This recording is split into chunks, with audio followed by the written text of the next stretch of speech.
Galera, Vasco e Análise, aqui Marcelo falando.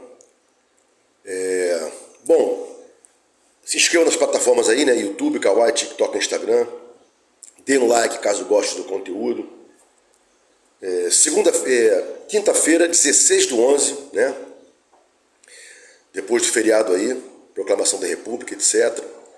Bom, vamos começar aqui com a questão que eu sempre reclamo, né? O que o vascaíno, torcedor, sócio, para se manter sócio, recebe do Vasco? Diz aí. Desconto em camisa, possibilidade de comprar um ingresso. Ok. E o off-rio? O cara que é sócio do Vasco, paga lá mensalmente. O que ele tem do Vasco? Desconto em camisa. Ok. E o ingresso? Ele não vem ao Rio de Janeiro?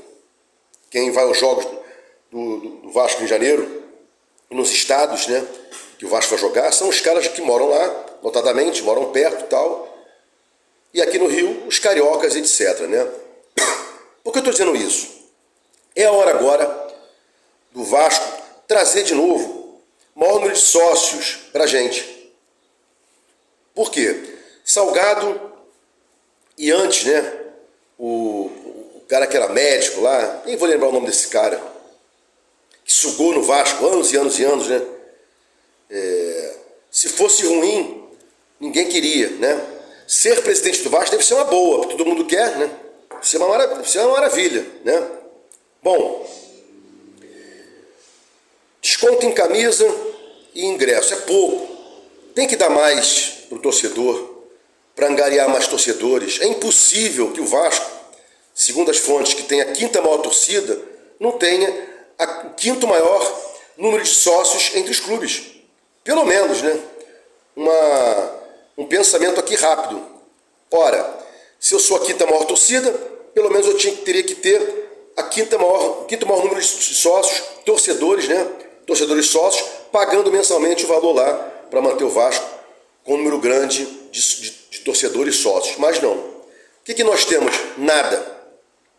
Estou aqui 2 minutos falando sobre isso para chegar à conclusão que o Vasco não dá nada para o seu torcedor, nem carioca e nem off-rio.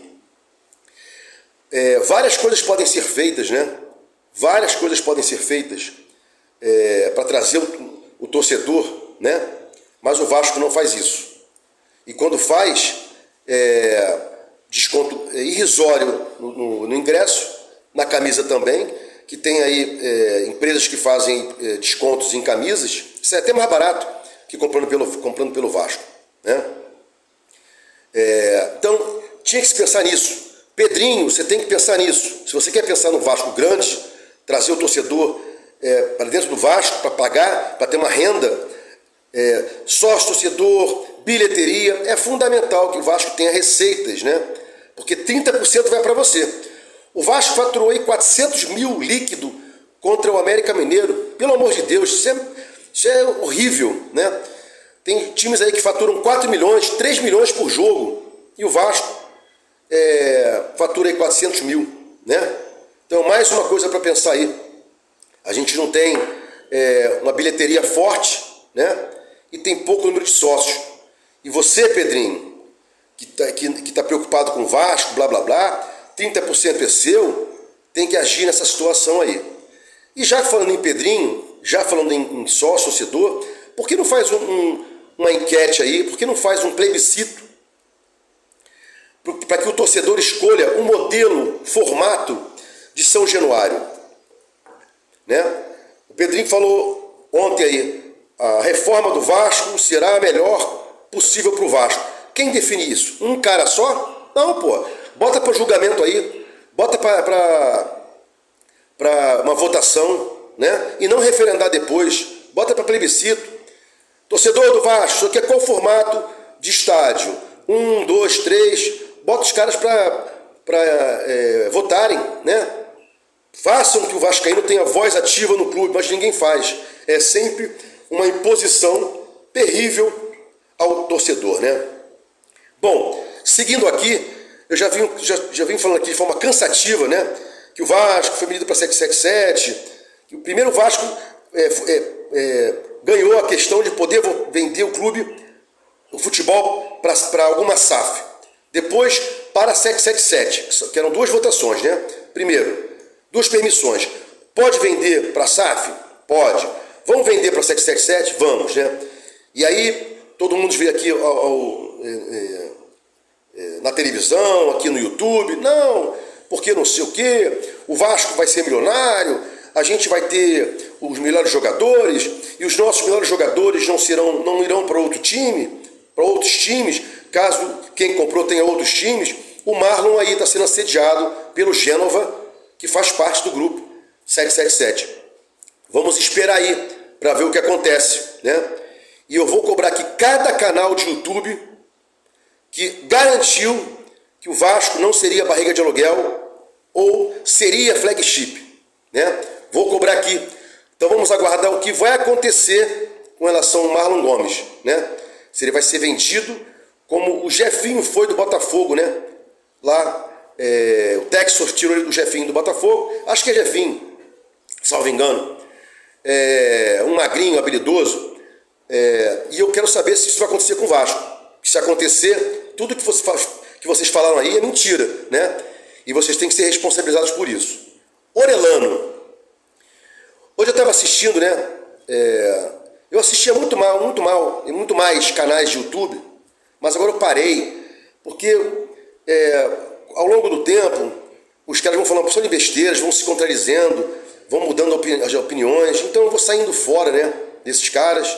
Eu também assisto youtubers, assisto tudo do Vasco, mídia tradicional, mídia não tradicional, inclusive a mídia tradicional é pouquíssimo, né?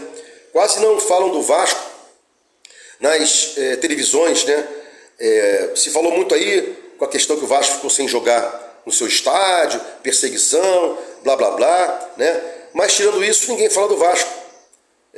Até porque a gente não vem sendo protagonista aí há bastante tempo, né? E eu quero saber se o novo presidente aí vai correr atrás de título, que é o mais importante para o Vasco, né? Não é estádio, não, é título. Então seria o seguinte, reclamar com a 777, fiscalizar, auditar, para que tenha os melhores jogadores, para que tenha um melhor técnico, para que a gente possa disputar títulos. Disputar, ganhar é consequência, mas disputar título, né? Bom, Orelano aqui, voltando a que eu comecei a falar, e sair um pouquinho do tema para falar dos youtubers, não joga mais esse Campeonato Brasileiro, né? Teve uma lesão na mão, fratura, e aí, pelo que a gente tem de conhecimento aí do que aconteceu no Vasco, ele contatou um médico argentino que disse que o melhor caminho era para engessar. E aí ele não vai poder jogar, porque não pode jogar com gesso, e depois, quando tirar o gesso, tem que ter um tempo para adaptação, porque o osso fica fragilizado, né? Então, era o melhor caminho, era o único caminho. Ele pôde passar por cima do médico do Vasco e fazer um tratamento, ou escolher um tratamento com um médico argentino. É bom que se fale isso, que se explique o que aconteceu com o Orelano, porque o Orelano é um ativo do Vasco, é um empregado do clube, é um empregado da 777. Quando eu digo Vasco, 70% do futebol da SAF e 30% do Vasco, né? O Vasco tem 30% do futebol ainda, vocês se esqueceram disso. Então, você pagar salários absurdos para um cara desse, ter comprado esse cara por um valor absurdo, e ele quase não vem jogando.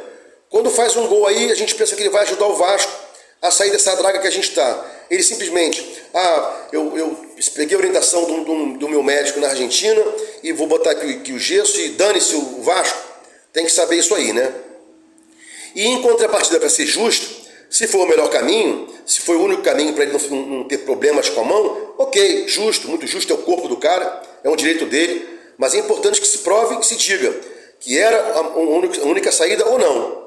Se foi a única saída, ok. Se não foi, há um prejuízo ao Vasco gritante e que tem que ser explicado aí ao torcedor, né? Porque a gente precisa ter o retorno desses caras aí, né? Isso é importantíssimo, ter o retorno do jogador em campo, né?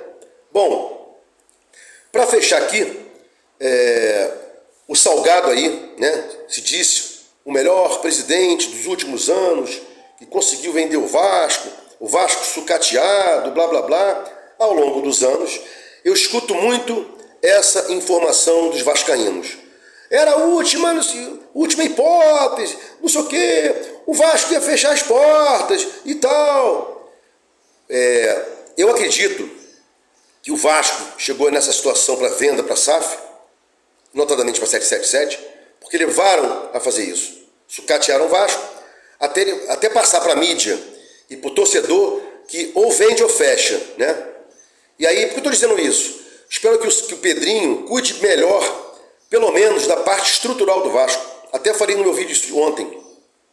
O estádio, né? Bote para votação o estádio, o CT, o entorno de São Januário, né? Melhorias no entorno, né? Até porque você chega lá em São Januário, um copo, uma cerveja é R$1 milhão, um sanduíche é 2 milhões, né? Também acabar com esse negócio aí do torcedor ter que ir a um jogo e submeter a preços terrivelmente altos, né? E lutar aí para que o Vasco não fique estagnado nessa situação de subiu, brigar para não cair novamente. E ano que vem, 2024, vamos cobrar todo dia aqui, todo santo dia, a 777 e o presidente, a diretoria do CRVG, para que o Vasco volte a disputar títulos. Estádio, ok. CT, ok. Mas títulos. Há quanto tempo a gente não acorda de manhã com frio na barriga para uma disputa de um título? Há quanto tempo, né? Bom, vou ficar por aqui, mas aqui reclamando que o Vasco tem que disputar títulos, tem que ser um time que brigue por campeonatos e jogue Libertadores. E isso aí vai aumentando a arrecadação, vai aumentando a torcida e tudo que move o Vasco vai sendo alavancado, ok? Vasco e Análise, fique com Deus e até o próximo vídeo.